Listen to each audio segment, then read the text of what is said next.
Hi dear students. So I'm Pratik Garg, your master teacher in physics. I have brought this video again. In this video, we will be talking about some questions which are from thermodynamics and which explicitly required the knowledge of piston based questions. That means कि हम इस video में piston based questions के बारे में बात कर रहे होंगे. इसमें थोड़े क्वेश्चंस में मैकेनिक्स इन्वॉल्व होगी, राइट? स्प्रिंग वगैरह आएगी. ठीक है, तो basically I have seen that many students face problems in solving piston based questions, जिसमें गैस एक चैम्बर में क्लोज्ड होती है, पिस्टन का मूवमेंट हो रहा होता है. So how do we apply first law of thermodynamics and various other laws of thermodynamics in solving such questions, right? So we'll be mostly focused on solving problems in this. I'll not discuss much theory because I believe कि theory की knowledge सबको होती है इस type के questions में. It's more about application. So straight away let's go to the first problem. इस question में क्या हो रहा है? Just a sec. Yeah. So इस क्वेश्चन में सॉरी इस क्वेश्चन में क्या हो रहा है बेसिकली. एक सेकंड यार, आई एम सॉरी.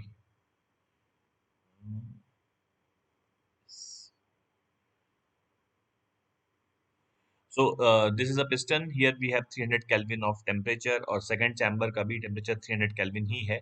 और यहाँ पे इस system को एक vacuum से मतलब इस दोनों ये दोनों piston movable हैं. So this piston is also movable and this piston is also movable. And यहाँ पे इन दोनों के बीच में spring है. तो इनिशियल कंप्रेशन स्प्रिंग में 1 मीटर दिया गया है. You can see over here. यहाँ पे इनिशियल कंप्रेशन स्प्रिंग का 1 मीटर है. इनिशियली दोनों में सेम अमाउंट ऑफ गैस है, इक्वल अमाउंट ऑफ गैस है, सेम गैस है. पिस्टन को हमें स्मूथ मानना है, 300 केल्विन टेम्परेचर है.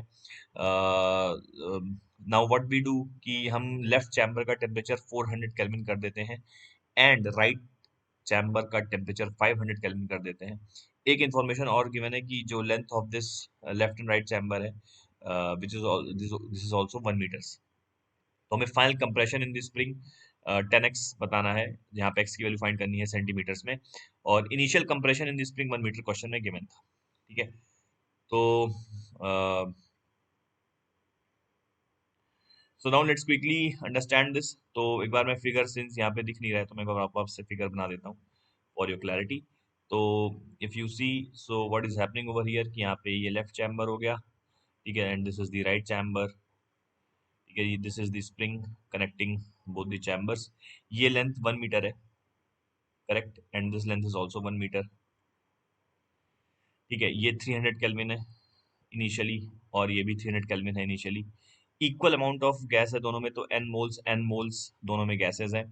ठीक है, दोनों का प्रेशर भी सेम होगा, पी और पी दोनों की वैल्यू सेम होगी, बिकॉज यू कैन सी कि जो पिस्टन की इक्विलिब्रियम कंसिडर की जाए अगर, तो इफ यू सी लेफ्ट वाला जो पिस्टन है इसकी अगर अपन इक्विलिब्रियम देखें, तो पिस्टन की जो इक्विलिब्रियम है, तो पिस्टन पे जो राइट मतलब यहाँ से जो फोर्स लग रहा होगा वो के इंटू 1 का फोर्स लग रहा होगा, क्योंकि स्प्रिंग में जो कंप्रेशन है वो 1 मीटर है, राइट. तो इस लेफ्ट पिस्टन पे जो फोर्स लग रहा होगा, स्प्रिंग जो लगा रही होगी वो के इंटू 1 लग रहा होगा.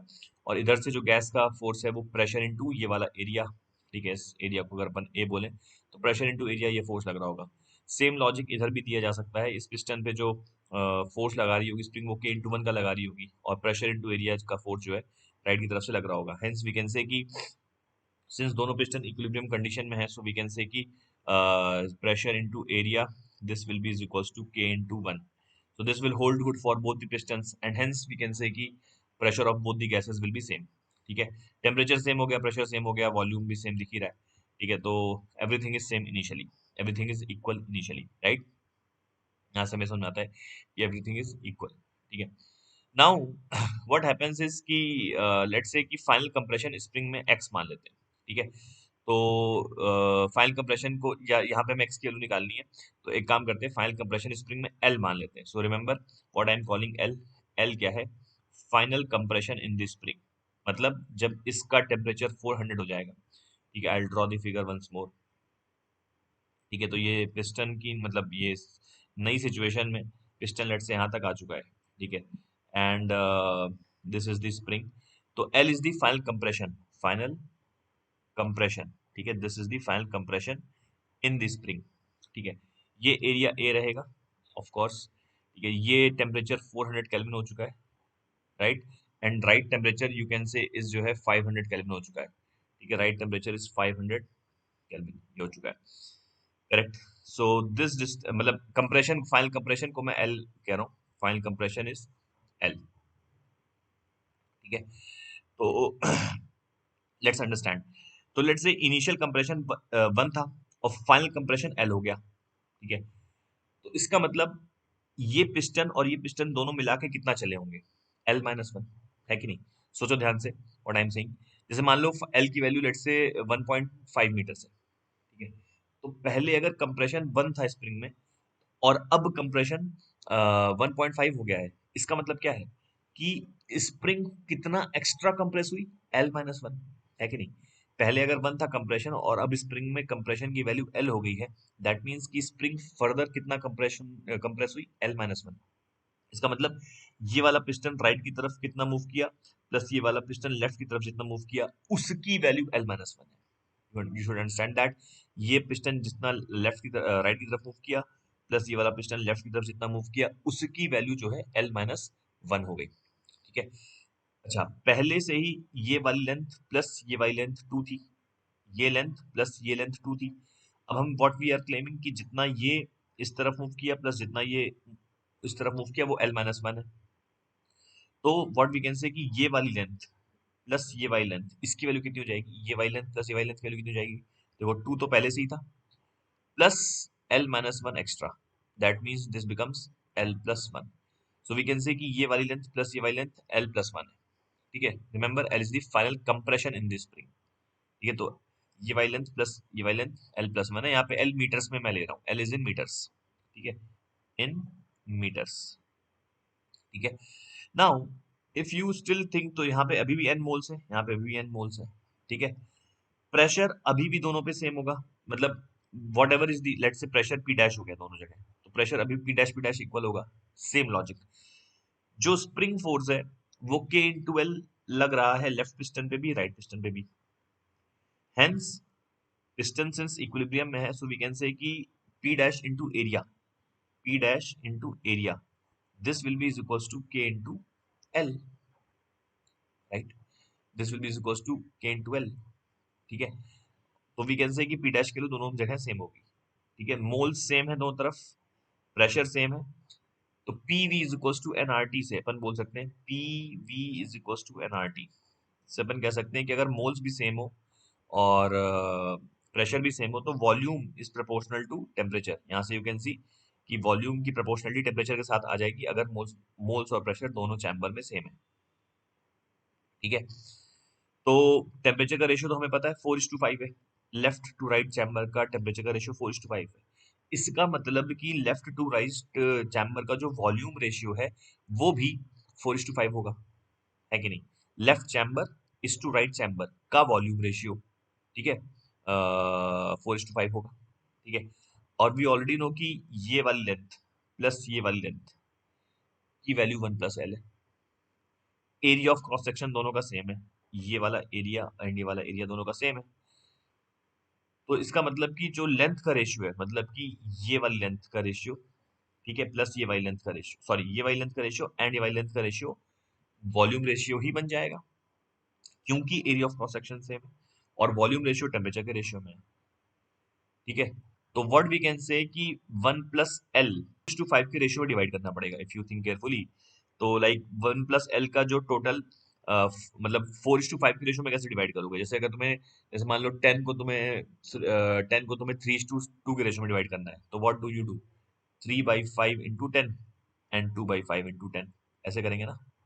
अगर मान लो 10 को तुम्हें 3:2 के रेशियो में डिवाइड करना है तो कैसे करोगे, 3/5 × 10, ये 5 आया 3+2 करके। ठीक है, अगर ये बात समझ में नहीं आ रही तो एक काम कर सकते हो, बहुत ही सिंपल सी बात है, मतलब ये सिंपल सी लॉजिकल बात मैं कह रहा हूँ। जैसे इस लेंथ को मैं अगर एल डैश बोलूंगा, ठीक है, इस लेंथ को अगर मैं एल डैश कहता हूँ, ठीक है, एक सेकंड थोड़ा सा यहाँ पे पहले से क्लटर हटा देते हैं, ये ना काफी जो है क्लटर्ड सी सिचुएशन हो गई है ना, एक सेकंड। अब देखो, तो what I am saying is कि अगर मैं इस लेंथ को क्या कहते हैं, एल डैश कहता हूँ, ठीक है, तो ये वाली लेंथ कितनी हो जाएगी, 5L-4, this is what I am saying. और इन दोनों का सम हमें पता है, एल डैश प्लस 5L-4, इसकी वैल्यू क्या है 1+L, राइट। यानी कि L डैश की वैल्यू कितनी आ गई, L डैश की वैल्यू आ गई यहाँ से 4/9 ऑफ 1+L, ठीक है। तो इसका मतलब कि हमें ये इसकी L डैश की वैल्यू मालूम पड़ गई, ठीक। So now what we will right,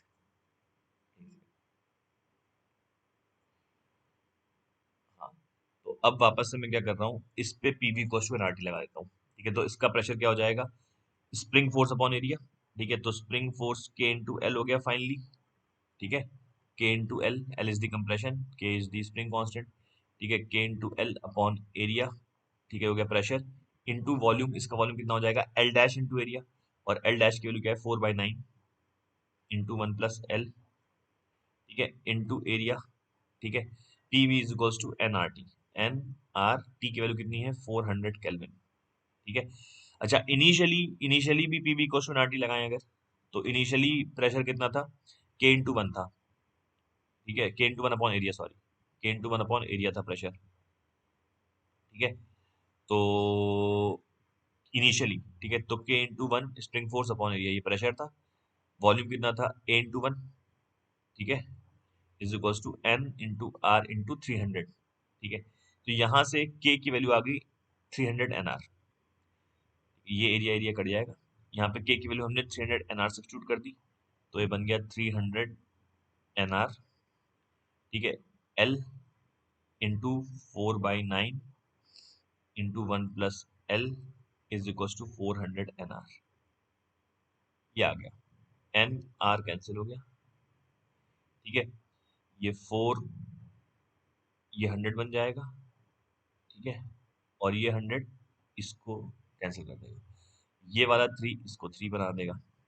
तो L इंटू 1+L की वैल्यू 3 आ गई हमारे पास, L इंटू 1+L की वैल्यू 3 आ गई, क्वेश्चन बेसिकली सॉल्व हो चुका है। तो L इंटू 1+L की वैल्यू 3 आ गई, so which means L² plus L minus 3 equals to 0। L ध्यान रखना मीटर्स में था, तो L की वैल्यू आ गई -1 plus minus under root of b² मतलब हो गया 1 माइनस 4ac मतलब कि 12 डिवाइड बाई 2। सो माइनस वाला रूट रिजेक्ट हो जाएगा, एल इज इन मतलब जो माइनस वाली वैल्यू है रिजेक्ट हो जाएगी, तो यहाँ से आ जाएगा दिस मीटर्स। रूट 13 की वैल्यू जो है अप्रोक्सीमेटली कुछ जैसे कैलकुलेट करोगे तुम, तो 3 पॉइंट जो है कुछ आएगी, ठीक है। एक सेकंड में बताता हूँ जस्ट कैलकुलेट करके, ठीक है। तो रूट 13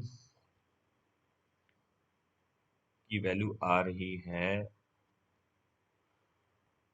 3.6, ठीक है। तो 3.6 -1 तो कितना हो जाएगा 2.60, ठीक है, अप्रोक्सीमेटली आ रही है, ठीक है, डिवाइड बाई 2, ठीक है, अप्रोक्सीमेट वैल्यू है। तो दिस मीन्स 1.3 मीटर्स, 1.3 मीटर्स हमारी फाइनल कंप्रेशन की वैल्यू आ गई। तो दैट मीन्स इसको अगर सेंटीमीटर में कन्वर्ट करेंगे तो ये अप्रोक्सीमेटली 130 सेंटीमीटर्स आ जाएगा, विच मीन्स जो x की वैल्यू है that will come out to be, यहाँ पे 10x की वैल्यू 130 आ गई, that means x will be 30। I hope ये समझ में आ गया। Let's see the next question, guys. So this is the next question. इस क्वेश्चन में basically I will quickly tell you what is happening. एक हॉरिजॉन्टल कंटेनर है, ठीक है, and is a smooth piston which divides initially the container into two equal parts, ठीक है। That means इस part का भी वॉल्यूम अगर वी नॉट मानते हैं तो राइट पार्ट का भी वॉल्यूम वी नॉट हो जाएगा। टेम्परेचर भी दोनों तरफ सेम है, टी नॉट दिया गया है, ठीक है, यहाँ पे लिखा हुआ है। दोनों तरफ मोल्स भी सेम है, ठीक है, एन एन दोनों तरफ मोल्स सेम है, यहाँ पे लिखा हुआ है, ठीक है। एंड ऑल्सो सिंस सब कुछ सेम है तो प्रेशर भी सेम हो जाएगा। वैसे भी पिस्टन की इक्विलिब्रियम भी इस बात की गारंटी दे रही है कि दोनों तरफ प्रेशर की वैल्यू सेम होनी पड़ेगी। तो पी नॉट हमने दोनों तरफ प्रेशर सेम मान लिया, ठीक है। इनिशियली ये सिचुएशन है, दोनों कंटेनर में इक्वल मोल्स मोनोटॉमिक गैस हमने फिल कर दिया है, ठीक है, और volume same, temperature same, pressure same, सब कुछ सेम है, ठीक है। अब क्या हो रहा है, फर्स्ट चैम्बर को हम हीट सप्लाई कर रहे हैं, यहाँ पे फर्स्ट इसको अपन हीट सप्लाई कर रहे हैं such that the piston moves very slowly, such that second chamber का वॉल्यूम 1/4 हो जाता है इनिशियल वॉल्यूम के, है ना। दैट मीन्स अगर अपन सिचुएशन ड्रॉ करें, वापस से फाइनल सिचुएशन को अगर हम लोग ड्रॉ करें, ठीक है, तो पिस्टन कहीं यहाँ पे आ चुका होगा। ये वॉल्यूम वी नॉट बाई 4 हो चुका है, इतना हमें पता है, ठीक है। मोल्स तो अभी भी एन एन यहाँ पे रहेंगे, ठीक है। दैट मीन्स ये वॉल्यूम 7 वी नॉट बाई 4 हो चुका होगा, ये भी हम बोल सकते हैं, राइट। मोल्स एन एन रहेंगे, ठीक है। अब तुम अगर सेकंड चैम्बर को, तो हमें बेसिकली क्वेश्चन में क्या क्या फाइंड करना है कि चैम्बर पे first work done by the first gas on the first on the मतलब इस गैस का वर्क डन निकालना है, ठीक। फिर temperature of the second chamber, temperature of the first chamber and heat supplied, जो हमने यहाँ से क्यू अमाउंट ऑफ हीट दी थी, हमें कैलकुलेट करना है। इतनी चीजें हमें कैलकुलेट करनी है, ठीक है। Now if you think carefully, तो सेकंड चैम्बर ये पूरा थर्मली इंसुलेटेड है पूरा सिस्टम, मतलब पिस्टन भी एडियाबैटिक है और जो कंटेनर है वहां से भी हीट लॉस नहीं हो सकता। तो हमने जो हीट सप्लाई की है वो तो फर्स्ट चैम्बर को की है। सेकंड चैम्बर में कोई भी हीट का एक्सचेंज नहीं हुआ, इफ यू थिंक केयरफुली, है ना। सेकंड चैम्बर में जो है ना तो कोई हीट इनपुट हुआ, ना तो कोई हीट आउटपुट हुआ। Second chamber is following adiabatic process, ठीक है। तो सेकंड चैम्बर पे अपन लोग पीवी की पावर गामा कांस्टेंट कर सकते हैं। तो इनिशियल प्रेशर अगर इसका पी नॉट था, यहाँ पे प्रेशर अगर हम लोग पी मान लेते हैं, तो इनिशियल प्रेशर अगर पी नॉट था, ठीक है, तो जो इनिशियल वॉल्यूम वी नॉट था, तो पी वी की power gamma, gamma monatomic gas का 5/3 होता है।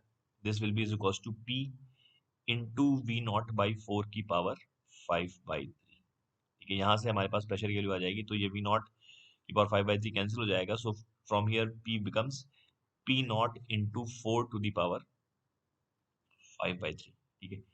Now it is very very easy to see कि यहाँ भी pressure P हो चुका होगा because piston is moving very very slowly, hence piston is always in equilibrium condition. Such a process is called as quasi-static process, है ना। ऐसे processes जो कि infinitesimally slowly कराए जाएं उनको quasi-static process कहा जाता है। That means यहाँ पे piston बहुत ही slowly move कर रहा है, therefore we can say piston is always in equilibrium. इसका क्या मतलब है कि पिस्टन पे लेफ्ट और राइट डायरेक्शन में दोनों तरफ से फोर्सेस इक्वल होंगे, है कि नहीं, क्योंकि पिस्टन हमेशा बहुत ही स्लोली मूव कर रहा है, तो इसका मतलब इसकी एक्सेलेरेशन 0 है, तो लेफ्ट और राइट का प्रेशर हर समय बराबर होना पड़ेगा, है कि नहीं।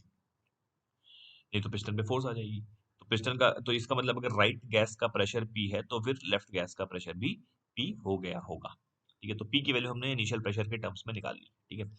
Now if you look at the first part, work done by the gas off the first chamber. पहले अपन चलो सेकंड चैम्बर के वर्क डन की बात करते हैं, ठीक है। तो सेकंड चैम्बर का जो वर्क डन है, ये तो एडियाबैटिक प्रोसेस है।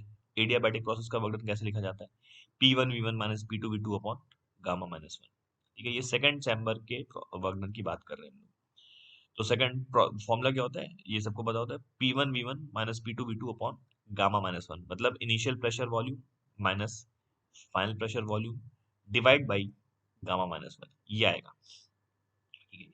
तो इनिशियल प्रेशर वॉल्यूम कितना था? P0 V0, ठीक है, माइनस फाइनल प्रेशर वॉल्यूम कितना था? P V0/4, P की वैल्यू यहाँ से सब्सटीट्यूट कर दी जाए तो 4 की power 5/3 into V0/4 upon gamma minus 1, ठीक है। गामा मोनोटॉमिक गैस का 5/3 है, माइनस 1 करेंगे तो 2/3 आ जाएगा, ठीक है। इस वैल्यू को अगर हम लोग कैलकुलेट करें तो क्या आ रही है?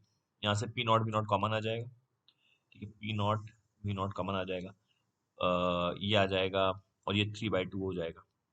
2/3 को ऊपर करके 3/2 कर दिया, और ये आ जाएगा 1 minus 4 to the power 2/3, 4 to the, ये 5/3 और ये वाला जो 1 है इसको मिला के 2/3 हो जाएगा। ये 4 टू द पावर 2/3 को 2 की पावर 4/3 लिख सकते हैं हम लोग, है कि नहीं। और उसकी वैल्यू 2.5 दी गई है, इसका मतलब ये 1 minus 2.5 which is minus 1.5, so this becomes minus 9/4, है ना। 3/2 into 3/2 P0 V0. So this is the work done on this by the second gas, which comes out to be negative, which is of course because this is undergoing compression, and you know if gas undergoes compression, then the work done by the gas is negative. So this is the work done by the second gas, okay, which is negative. Now if you look carefully, work done by the first gas will be negative of, we are claiming कि this should hold, भाई। सो अगर तुम piston पे देखो तो piston पे दो ही gases का वर्क हुआ, लेफ्ट गैस के प्रेशर का और राइट गैस के प्रेशर का, है कि नहीं।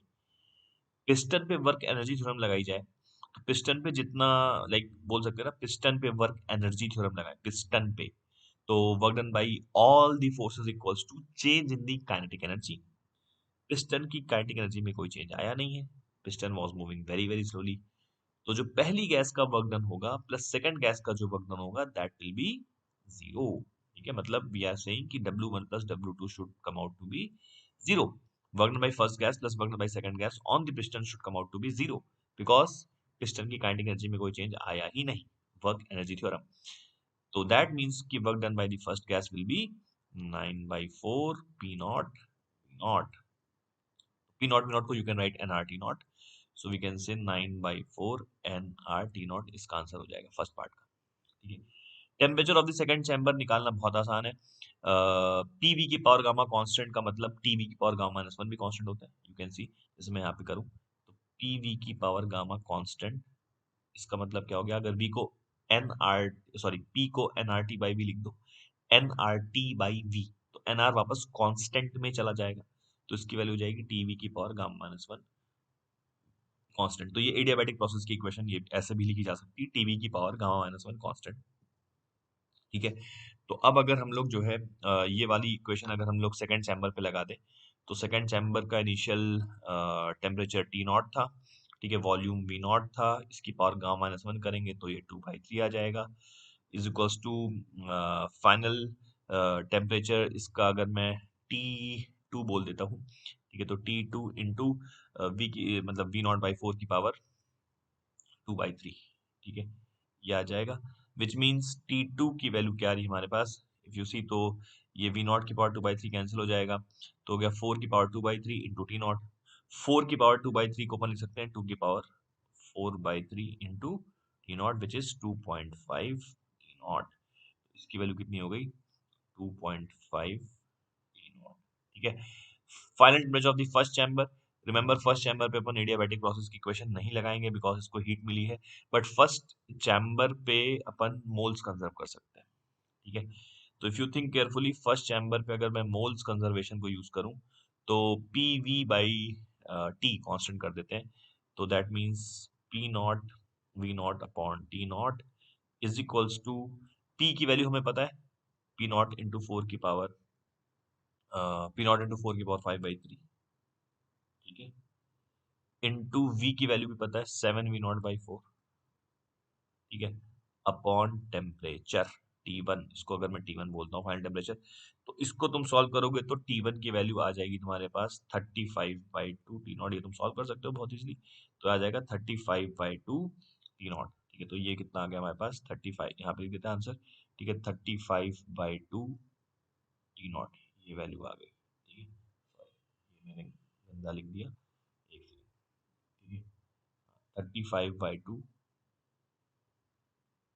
T0। Heat supply to the first chamber, अब ये कैसे निकालें, बहुत ही आसान है।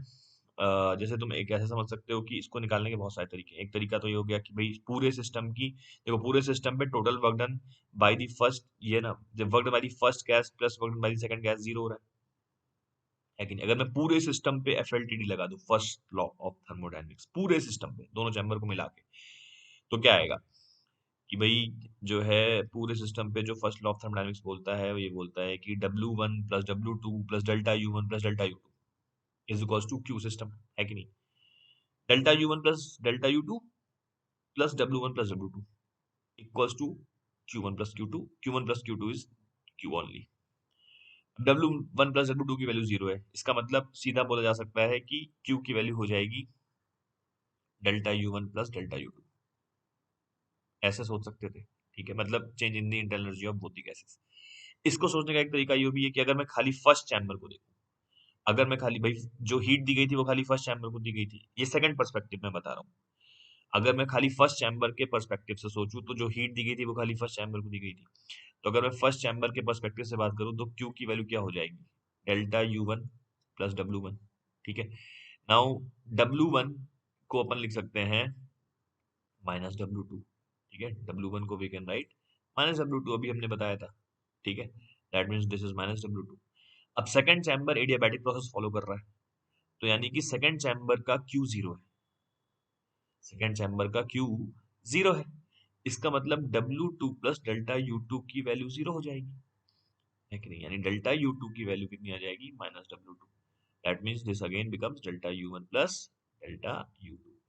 इफेक्टिवली तुम्हें क्या करना है, Q की वैल्यू कैसे लिखी जा सकती है, delta U1 plus delta U2, यानी change in the internal energy of the first gas plus change in the change in the internal energy of the gas in the first chamber plus change in the internal energy of the gas in the second chamber. ठीक, तो NCB delta T सीधा use कर सकते हैं। ठीक है, internal energy का form, change in the internal energy का फॉर्मूला होता है NCB डेल्टा T, और मोनोटॉमिक गैस का CV होता है 3R/2।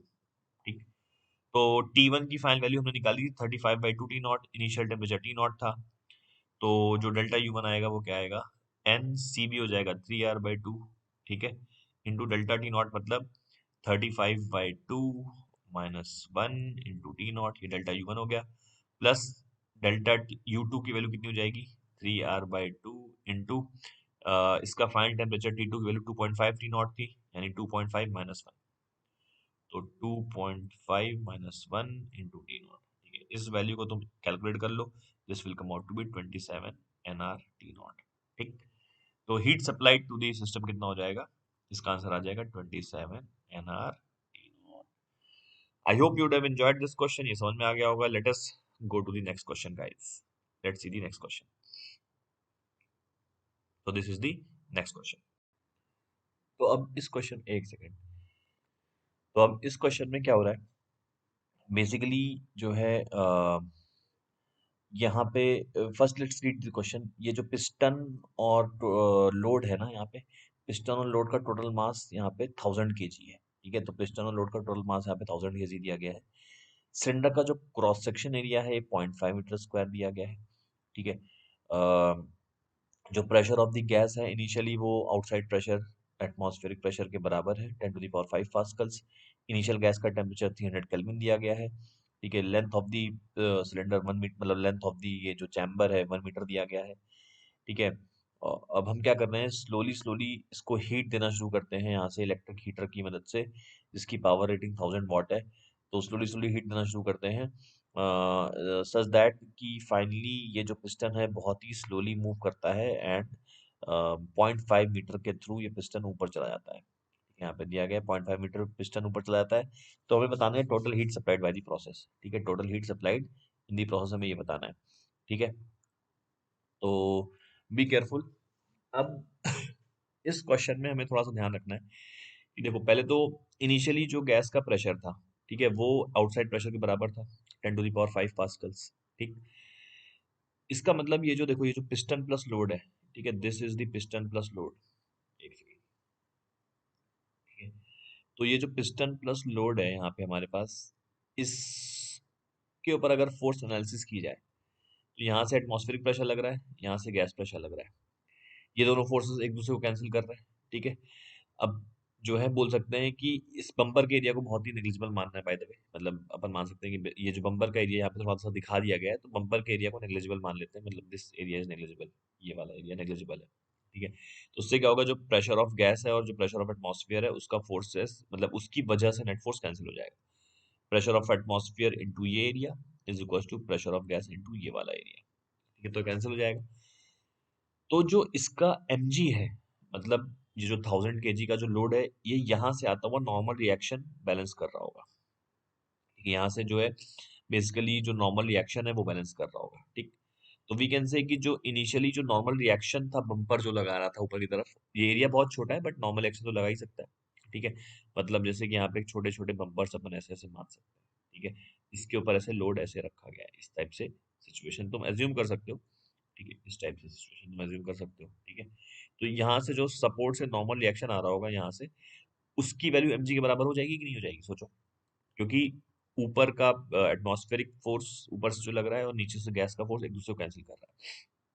ठीक है, अब क्या होगा, जब तुम गैस का फोर्स बढ़ाना शुरू करोगे, ठीक है, जब तुम गैस का प्रेशर, मतलब जब तुम हीट करना शुरू करोगे, तो क्या होगा, देखो, गैस का प्रेशर बढ़ना शुरू होगा। ठीक है, लेकिन उससे इमीडिएटली पिस्टन देखो ऊपर नहीं जाएगा, क्योंकि जब अपन गैस को हीट करना शुरू करेंगे तो गैस का प्रेशर बढ़ेगा। तो जब हम, यानी कि गैस नीचे से फोर्स एक्स्ट्रा लगाएगी, यहाँ से फोर्स एक्स्ट्रा लगना शुरू होगा, बट उससे नॉर्मल रिएक्शन यहाँ से कम होनी शुरू हो जाएगी, यहाँ से जो नॉर्मल रिएक्शन लग रही थी उसकी वैल्यू स्लोली कम होना शुरू हो जाएगी।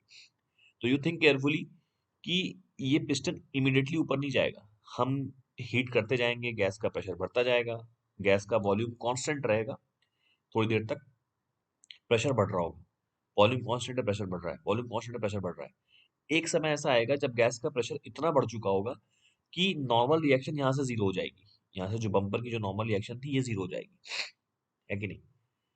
अब हमने फर्दर हीट किया तो अब पिस्टन स्लोली स्लोली ऊपर जाना शुरू हो जाएगा, है ना। और हमें कितनी ऊपर तक लेके जाना है, 0.5 मीटर तक ऊपर लेके जाना है। बी केयरफुल, इस क्वेश्चन में दो काम हो रहा है। हम हीट देते जाते हैं स्टार्टिंग से, तो थोड़ी देर तक गैस का प्रेशर बढ़ता है और गैस का वॉल्यूम चेंज नहीं होता क्योंकि पिस्टन वहीं पे रुकी रहती है। फिर आफ्टर अ वाइल क्या होता है कि जब गैस का प्रेशर इतना बढ़ जाता है कि नॉर्मल रिएक्शन यहाँ से जीरो हो जाए, तो फिर फर्दर हीट देने पे फिर पिस्टन स्लोली ऊपर चला जाता है। जब पिस्टन स्लोली ऊपर जा रहा होगा उस समय पिस्टन पे नेट फोर्स जीरो हो चुका है। बी केयरफुल, क्योंकि पिस्टन स्लोली ऊपर जा रहा है, तो पिस्टन अगर स्लोली ऊपर जा रहा है इसका मतलब उसकी एक्सेलरेशन जीरो है। तो यानी कि गैस का प्रेशर उस समय कांस्टेंट हो चुका होगा। क्यों कांस्टेंट हो चुका होगा, क्योंकि पिस्टन पे जो डाउनवर्ड फोर्सेस हैं वो क्या है, atmospheric force and mg, this will be balanced by the force due to gas. Hence overall situation को अगर एनालाइज किया जाए तो क्या हो रहा है, जब हम हीट इनिशियली देंगे till a certain level, till a certain time, process will be isochoric because gas का वॉल्यूम कांस्टेंट है, प्रेशर बढ़ता जाता है। And after that pressure will be isobaric because gas का प्रेशर कांस्टेंट है और वॉल्यूम बढ़ता जाता है। I hope you are able to understand this. मैं यहाँ पे पूरी ये जो क्लटर मैंने बनाई है हटा देता हूँ, ठीक है। अब इस क्वेश्चन को अपन सॉल्व करते हैं, ठीक है। तो पहले तो तुम ये सोचो कि जो है वो गैस का प्रेशर क्या हो गया होगा जब तक, मतलब जिस समय नॉर्मल रिएक्शन जीरो हुआ उस समय गैस का प्रेशर क्या हो चुका होगा। तो very easily we can say कि जो गैस का प्रेशर हो चुका होगा उस समय वो हो चुका होगा पी नॉट विच इज 10⁵, मतलब atmospheric pressure, plus mg by area. mg की वैल्यू कितनी हो गई, 10,000 बाई एरिया। एरिया की वैल्यू कितनी है, 0.5 metre square, that means 1,20,000 pascals. ये हो गया प्रेशर ऑफ गैस, ठीक है। तो कितनी हीट हमने दी होगी उस समय तक जब तक गैस का प्रेशर 1 लाख से 1,20,000 हो चुका है, तो अपन इसको NCP डेल्टा टी बोल सकते हैं, क्योंकि ये एक आइसोबेरिक प्रोसेस है, sorry sorry sorry, isochoric process है, this is not NCP, this will be NCV delta T, ठीक है। NCV डेल्टा टी बोल दिया, ठीक है। तो this will be N into, ये डायटोमिक गैस है तो यहाँ पे 5R/2 आ जाएगा, ठीक है। डेल्टा टी मतलब final temperature minus initial temperature. तो फाइनल टेम्परेचर को अपन लिख सकते हैं final pressure into final volume. Volume ध्यान रखना चेंज नहीं हुआ है, V not is this volume, ये चेंज नहीं हुआ है, ठीक है। PG into V not minus N R divide by N R, ये हो गया final temperature, minus initial temperature. Initial temperature मतलब जब हमने हीट करना शुरू किया था, दैट मीन्स पी नॉट, इस वैल्यू को मैं पी नॉट कह रहा हूँ, ठीक है। P not into V not divide by N R, ठीक है। तो ये वैल्यू कितनी आ गई, यहाँ से एन आर कैंसिल हो गया, this is 2.5 times N R cancel हो जाएगा, sorry, ठीक है। तो ये कितना आ जाएगा, pressure of gas V not into pressure of gas minus P not, pressure of gas 1,20,000 minus P not यानी कि 20,000। वी नॉट मतलब इनिशियल वॉल्यूम, वो कितना था, ये 0.5 है, ये 1 है, यानी कि 2.5 इंटू 0.5 इंटू 20,000, तो दिस बिकम्स कितना, 10,000 इंटू 2.5, 25,000 जूल्स। ये तो वो हीट है जब तक नॉर्मल रिएक्शन जीरो हो गया है। इसके बाद क्या होगा, ये पिस्टन जो है फर्दर 0.5 मीटर ऊपर जाएगा, ठीक, फर्दर 0.5 मीटर ऊपर जाएगा। तो और ये स्लोली ऊपर जा रहा है तो प्रेशर गैस की कांस्टेंट रहेगी इस वैल्यू पे। प्रेशर अगर गैस की कांस्टेंट रहेगी इस वैल्यू पे, तो we can say that Q2 की जो वैल्यू लिखी जाएगी, Q2 की, ठीक है, that will be NCP delta T because now the pressure is constant, be careful. तो अपन लिख सकते हैं Q2 will be is equals to NCP delta T, ठीक है। तो Cp डायटोमिक गैस का 7R/2, डेल्टा टी मतलब फाइनल प्रेशर देखो चेंज नहीं हुआ है, एक बार T2 माइनस T1 लिख रहा हूँ, तो फाइनल T को लिख रहे हैं PV बाई NR, ठीक है। तो फाइनल टेम्परेचर जो है चेंज नहीं हुआ है, 1,20,000। फाइनल वॉल्यूम क्या हो चुका है, तो इफ यू थिंक केयरफुली ये लेंथ 1.5 हो चुकी है और ये अभी भी 0.5 है, ठीक है, यानी कि 1.5 इंटू 0.5 हो गया फाइनल वॉल्यूम, ठीक है, divide by N R minus initial volume कितना था, इनिशियल वॉल्यूम था तुम्हारा 0.5 इंटू वन, ठीक है, तो this will B 0.5 into one into pressure कितना हो जाएगा, प्रेशर वॉज 1,20,000 ओनली, ठीक है, प्रेशर कांस्टेंट रहा, डिवाइड बाई एन आर, ये हो गया, ठीक है, यहाँ से एन और आर कैंसिल हो जाएगा, ठीक, this will B 7/2 times,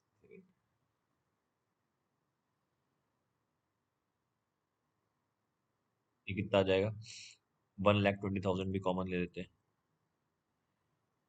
into 0.5 भी कॉमन ले लेते हैं, तो 1.5 माइनस वन मतलब कितना हो गया, 0.5, ठीक है, so this becomes 12,000 by 1,20,000 by 8, ठीक है, इंटू 7, तो दिस इज 8 वन ज़ा 8, 405 ज़ा 15,000 इंटू 7, तो कितना आ जाएगा 10500, ठीक है, 105,000 रादर, ठीक है, सो 1,05,000 जूल्स, तो टोटल हीट सप्लाइड कितनी हो जाएगी, total heat supplied will be Q1 plus Q2 which is equals to 1,30,000 joules, इतनी हीट सप्लाइड हो जाएगी, ठीक है, विच इज तो 25,000 joules plus plus 1,05,000 joules, this will be equals to 1,08,000 joules. Okay. Now, guys, let me tell you about the schedule according to which, as per which we release our video. तो तुम इस time table को note कर सकते हो अगर तुम नए हो इस चैनल पे। हम इस टाइमिंग के अकॉर्डिंग हम अपनी वीडियोस रिलीज करते हैं VOS चैनल पे। If you don't know about Eklavya program, guys, I would like you to Google it. It is one of the finest programs running in the country for the advanced right now. इस साल का Eklavya close हो चुका है, 2023 के लिए एकलव्य जनवरी में start होगा। You would not want to miss it. Trust me, it is one of the best programs running in the country. You can ask your seniors who were past part of past eklavya. Also, this is the link which you can save in your computers so that यहाँ पे हम इस channel पे हम जो है इस link पे हम डेफिनेटली लाइक जो वेदांतु की जो टॉपर्स टीम है, जो एकलव्य टीम है, वो सारे कोर्सेज जो भी लॉन्च होने वाले हैं नियर फ्यूचर में उसकी इन्फॉर्मेशन डालती रहती है। जेई से रिलेवेंट कोई भी कोर्स स्टार्ट हो रहा है, कोई भी नया बैच स्टार्ट हो रहा है, तो उसकी इन्फॉर्मेशन हम डालते रहते हैं। तो तुम इस लिंक को सेव कर सकते हो and you can keep on checking this periodically, this notice board. This will help you to keep updated.